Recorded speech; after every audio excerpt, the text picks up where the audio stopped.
ರಜಿನಿ ಅವರ ಸಿನಿಮಾ ಕೆರಿಯರಲ್ಲಿ 36 ವರ್ಷ ಆದಮೇಲೆ ಎ ಸರ್ಟಿಫಿಕೇಟ್ ಬಂದಿರೋ ಫಿಲಮೇ ಕೂಲಿ. ಎಲ್ಲರಿಗೂ ನಮಸ್ಕಾರ. ರಾಜಧಾನಿ ಐಕ್ಳು ಚಾನಲ್ಗೆ ಸ್ವಾಗತ. ಲೋಕೇಶ್ ಕನಕರಾಜ್ ಡೈರೆಕ್ಷನ್, ರಜನಿಕಾಂತ್ ಆಕ್ಟಿಂಗ್, ಸನ್ ಪಿಕ್ಚರ್ಸ್ ಪ್ರೊಡಕ್ಷನ್, ಈ ಕಾಂಬಿನೇಷನ್ ಅನೌನ್ಸ್ಮೆಂಟ್ ಆದಾಗ್ಲೇನೆ ಇದು 1000 ಕೋಟಿ ಕ್ಲಬ್ ಸೇರೋ ಸಿನಿಮಾ ಅಂತ ಕೆಲವು ಸಿನಿ ಪಂಡಿತರು ಊಹೆ ಮಾಡಿದ್ರು. ಅದು ನಿಜ ಆಗುತ್ತೋ ಇಲ್ವೋ ಅನ್ನೋದು ಮುಂದಿನ ದಿನಗಳಲ್ಲಿ ಗೊತ್ತಾಗುತ್ತೆ. ಈ ವರ್ಷದ ಮೋಸ್ಟ್ ಹೈಪಡ್ ಫಿಲಮ್ ಲಿಸ್ಟ್ನಲ್ಲಿ ಇದ್ದಂಥ ಕೂಲಿ ಸಿನಿಮಾ ರಿಲೀಸ್ ಆಗಿದೆ. ಬನ್ನಿ, ಸಿನಿಮಾದಲ್ಲಿ ನನಗೇನು ಇಷ್ಟ ಆಯಿತು, ಏನೇನು ಕಷ್ಟ ಆಯಿತು ಅಂತ ಒಂದು ರೌಂಡ್ ಹೊಡ್ಕೊಂಡು ಬರೋಣ. ಕೂಲಿ ಸಿನಿಮಾ ಟ್ರೈಲರ್ ನೋಡಿದಾಗ ಈ ಫಿಲಮ್ ಟೈಮ್ ಟ್ರಾವೆಲ್ ಅಥವಾ ಕಾಸ್ಟ್ಲಿ ವಾಚಸ್ ಸುತ್ತ ನಡೆಯೋ ಕತೆ ಅಂದ್ಕೊಂಡಿದ್ದೆ. ಆದರೆ this film is completely different. ಈ ಸಲ ಲೋಕೇಶ್ ಅವರು ಲಿಯೋ ಫಿಲಮಲ್ಲಿ ಮಾಡಿದ ಮಿಸ್ಟೇಕ್ಸ್ನ ಕೂಲಿ ಫಿಲಮಲ್ಲಿ ಮಾಡಿಲ್ಲ. ಒನ್ ಮೋರ್ ಥಿಂಗ್, ಈ ಫಿಲಮ್ LCUಗೆ ಕನೆಕ್ಟ್ ಆಗಲ್ಲ ಅಂತ ಲೋಕಿ ಅವರೇ ಎಕ್ಸ್ನಲ್ಲಿ ಕ್ಲಾರಿಟಿ ಕೊಟ್ಟಿದ್ರು. ಮತ್ತು ಶಿವಕಾರ್ತಿಕೇಯನ್ ಅವರು ಈ ಫಿಲಮಲ್ಲಿ ರಜನಿಕಾಂತ್ ಅವರ ಫ್ಲ್ಯಾಶ್ ಬ್ಯಾಕ್ ಎಪಿಸೋಡ್ಸಲ್ಲಿ ಆ್ಯಕ್ಟ್ ಮಾಡಿದ್ದಾರೆ ಅಂತಲೂ ಹೇಳ್ತಾ ಇದ್ರು. ಅದೊಂದು ಕ್ಲಾರಿಟಿ ಕೊಟ್ಬಿಡ್ತೀನಿ, ಶಿವಕಾರ್ತಿಕೇಯನ್ ಅವರು ಈ ಸಿನಿಮಾದಲ್ಲಿ ಆ್ಯಕ್ಟ್ ಮಾಡಿಲ್ಲ. ಬಿಗಿನಿಂಗಲ್ಲಿ ದೇವಾ ಫ್ರೆಂಡ್ ರಾಜಶೇಖರ್ ಸತ್ತೋಗ್ತಾರೆ. ಅವ್ರು ಹೇಗೆ ಸತ್ರು, ಅದಕ್ಕೆ ಯಾರು ಕಾರಣ ಅಂತ ತಿಳ್ಕೊಳ್ಳೋಕೆ ಪೋರ್ಟಿಯರಾಗಿ ಬರ್ತಾನೆ.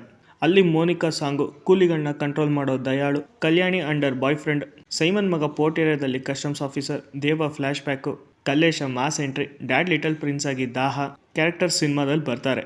ಈ ಸಿನಿಮಾದಲ್ಲಿ ರಜನಿ ಅವರ ಕ್ಯಾರೆಕ್ಟರ್ ಡಿಸೈನ್ ತುಂಬ ಚೆನ್ನಾಗಿ ಬರ್ಕೊಂಡಿದ್ದಾರೆ. ಅಲ್ಲಲ್ಲಿ comedy scenes, punch dialogues, classic fight, some emotion touch ಕೊಟ್ಟಿದ್ದಾರೆ. ಮತ್ತು ಶೋಭಿನ್ ಕ್ಯಾರೆಕ್ಟರ್ ತುಂಬ ಸರ್ಪ್ರೈಸಿಂಗ್ ಇತ್ತು. ಕೆಲವು ಕಡೆ ಪರ್ಫಾರ್ಮೆನ್ಸ್ ವೈಸ್ ಆಪೋಸಿಟ್ ಕ್ಯಾರೆಕ್ಟರ್ನೇ ಡಾಮಿನೇಟ್ ಮಾಡಿದ್ರು. ನಾಗಾರ್ಜುನ ಅವರ ಪಾತ್ರಕ್ಕೆ ಇನ್ನೂ ಹೈಪ್ ಸಿಗಬೇಕಿತ್ತು. ಟ್ರೈಲರ್ನಲ್ಲಿ ಸರ್ಪ್ರೈಸಿಂಗ್ ಇದ್ದಂಥ ರಿಯಲ್ ಸ್ಟಾರ್ ಉಪೇಂದ್ರ ಮತ್ತು ರಚಿತಾರಾಮ್ ಅವರ ಸ್ಕ್ರೀನ್ ಪ್ರೆಸೆನ್ಸ್ ಕಡಿಮೆ ಇದ್ರು, ಬಟ್ ಅವ್ರ ಕ್ಯಾರೆಕ್ಟರ್ಸ್ ಎವಲ್ಯೂಷನ್ ಸೀನ್ಸ್ ಮಾತ್ರ ಬೆಂಕಿ ಗುರು. ಸ್ಪೆಷಲ್ ಮೆನ್ಷನ್, ಕಣ್ಣೀರು ಹಾಕೋ ಹುಡುಗಿನ ಯಾವತ್ತೂ ನಂಬಕ್ಕೆ ಹೋಗಬಾರ್ದು, ಕಷ್ಟದ ಟೈಮಲ್ಲಿ ಹೆಲ್ಪ್ ಮಾಡೋ ಫ್ರೆಂಡ್ನ ಯಾವತ್ತೂ ಮರಿಬಾರ್ದು. ಅಂದಾಗೆ ತುಂಬ ದಿನ ಆದಮೇಲೆ ಫಿಲಮ್ ರಿವ್ಯೂ ಮಾಡ್ತಾ ಇದ್ದೀನಿ. ಚಾನಲ್ಗೆ ಹೊಸ್ದಾಗಿ ಬಂದಿರೋರಿದ್ರೆ ಸಬ್ಸ್ಕ್ರೈಬ್ ಆಗಿ. ಲೋಕಿ ಡೈರೆಕ್ಷನ್ ಕೂಲಿ ಸಿನಿಮಾಯಿಂದ ಕಂಬ್ಯಾಕ್ ಆಗಿದೆ. ಮತ್ತು ಈ ಫಿಲಮ್ನ ಮತ್ತೊಬ್ಬ ಹೀರೋ ಅನಿರುದ್ಧ್. ಯಪ್ಪ, ಈ ಮನುಷ್ಯ ಏನು ಗುರು, ಸಿಂಪಲ್ ಸೀನ್ನ ಸೂಪರಾಗಿ ಮಾಡ್ತಾನೆ. ಅಂದಾಗೆ ಟಾಕ್ಸಿಕ್ನಲ್ಲಿ ಅನಿರುದ್ಧ್ ಅವರು ಮ್ಯೂಸಿಕ್ ಮಾಡ್ತಾ ಇದ್ದಾರೆ ಅನ್ನೋ ಸುದ್ದಿ ಇದೆ. ಸೊ ಇದಷ್ಟು ಕೂಲಿ ಸಿನಿಮಾದ ರಿವ್ಯೂ ಆಗಿತ್ತು. ವೆಯ್ಟ್, ಸಿನಿಮಾದಲ್ಲಿ ನೆಗೆಟಿವ್ ಏನೂ ಇಲ್ವಾ? ಇದೆ. ದಟ್ ಈಸ್, ಕೂಲಿ ಸಿನಿಮಾನ ಲೋಕಿ ಪ್ರಿವಿಯಸ್ ಫಿಲಮ್ಸ್ ಮತ್ತು ಕ್ಯಾರೆಕ್ಟರ್ಸ್ಗೆ ಕಂಪೇರ್ ಮಾಡಬೇಡಿ. ಇಷ್ಟೇ ಗುರು, ಕೂಲಿ ಸಿನಿಮಾ ನೋಡಿದಾಗ ನನಗನ್ಸಿದ್ದು. ಮತ್ತಷ್ಟು ಸಿನಿಮಾ ಮಾಹಿತಿಗಳಿಗಾಗಿ ರಾಜಧಾನಿ ಐಕ್ಳು ಚಾನಲ್ನ ಸಬ್ಸ್ಕ್ರೈಬ್ ಮಾಡಿ. ಧನ್ಯವಾದಗಳು.